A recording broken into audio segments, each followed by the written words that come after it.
ดีค่ะวันนี้เราก็มาเจอกับเมนูใหม่นะคะวันนี้เราจะทำเมนูผัดฉ่าปลากระพงค่ะอันนี้ก็คือปลากระพงที่เราทอดไว้แล้วนะคะทอดก่อนแล้วก็อันนี้น้ำมันหอยค่ะอันนี้ก็คือซอสปรุงรสอันนี้พริกใหญ่แดงแล้วก็ส้มก็เขียวแล้วก็ใบโหระพาอันนี้ก็จะมีกระชายมีพริกไทยสดก็มีมะเขือพวงอันนี้ก็คือพริกแดงตำกับกระเทียมค่ะปรุงรสน้ำตาลทรายอันนี้ปลากระพงเนี่ย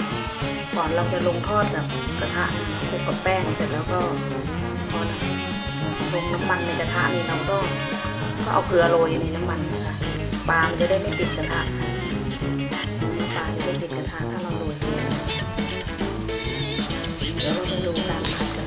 เราก็จะมาผัดปลากระพงกัน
เราก็ใส่เนื้อปลา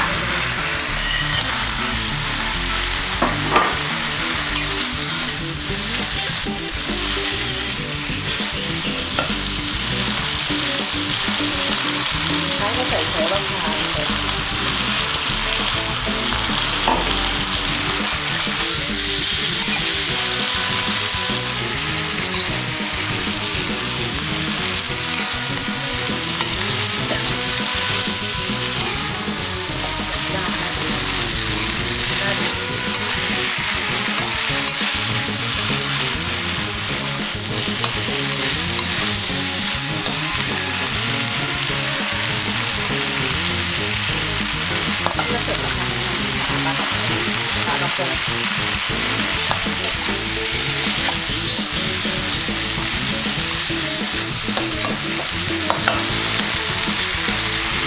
ก็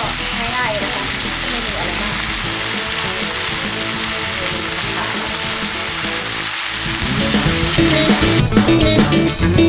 ก